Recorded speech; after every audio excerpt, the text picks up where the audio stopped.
Let's ask something very serious. When it comes to sex, apparently everybody's at it. Or are they? Only 1% of mums said they'd prioritise sex over other things during the day. After the school run, washing, cooking and a job to top it off, most are just too knackered to even think about sex. Given the choice, Liz says she'd rather have 40 winks, and Deborah's going to tell us that it's vital to keep the passion alive. And as for Russell Watson, God knows what he's going to say. Let's go to Liz first. Liz, you're being unbelievably honest about this. You're saying something that most people of either sex wouldn't like to say in public. Well, I didn't entirely say that I would always like to sleep. I mean, where this came from was my husband went away on business, as he does quite a lot, and the first night he was away, I went to bed, I lay down, and I just thought, this is fantastic. I can go to sleep, which is what I want to do more than anything else.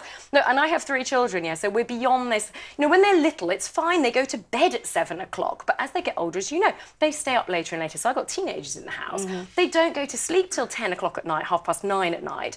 By which time, once I've done the football kit for the little one, 3-pack lunches, cello form, this, that and the other, I am tired. And I did feel it was time, actually, to sort of speak out on behalf of many, and it's not only mums, by the way, it's also dads, but on behalf of parents of older children who've had more than one child, who are very tired, and actually just say, do you know what? I'm not going to bed for a great time every single night because I'm tired, and there's nothing wrong with that. It's a phase of your life. I mean, one of the things about sex is nobody really knows how often anyone else is doing it. What we do know is that when people fill in those surveys, they always fib. Always lie. Fib. Exactly. So there's no way less than 5, more than 10. But yeah, more than 10, of course, you know, whatever it really, Yes. So we don't really know the truth. But I think you have managed to get some of your friends to talk to you quite honestly about this. Yeah, and I mean, the numbers are surprisingly low. When you know, once you've passed a bottle of wine around it for a few hours, I mean, we're not talking sort of 1 or 2 times a week, but often you are actually, and you are, and I think that's fine to keep a relationship going. I've been in a relationship for 17 years, we're still going all right,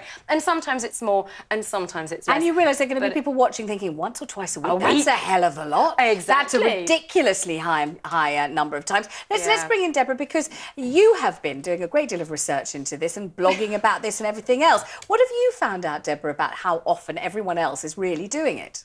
I have to admit, it's very hard to get some exact numbers out, but I think twice a week should be at least, really, even if you have kids, because it's crucial to keep a relationship alive. And actually, for myself, if I have sex, let's say, once a month, for me, that's a sign that something is wrong with my relationship.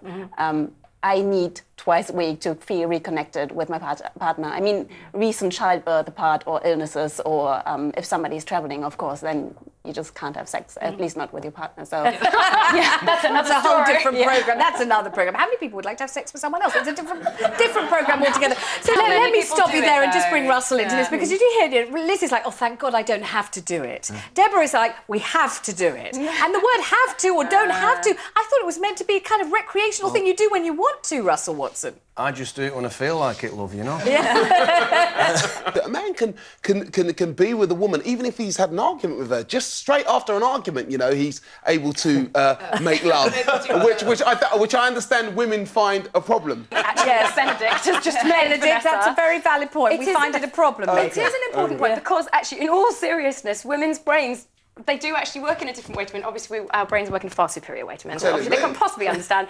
But it is different. And for a woman to reach a point of sexual fulfillment often does require a certain part of the brain, which does all the shopping lists and the mother-in-law's birthday, to switch off. You disagree, Deborah? This isn't a point of agreeing or disagreeing, by the way. It's just a medical fact. OK, so let's see why Deborah disagrees with what you think is a medical fact. Of opinion. Deborah, why do you disagree? I think if you wait for everything to be ticked off in the back of your mind, you'll never really get to have sex. No, we're talking about a different point. And I think the point of recreational sex is that you just get on with it to forget everything else that's on your mind. And I also think that appetite comes with food. So even if you don't feel hungry, if somebody puts a plate of yumminess in front of you, I mean, you start eating it and you really like it. And you know, what we're saying on the telephone there is, for, you know, what constitutes sex.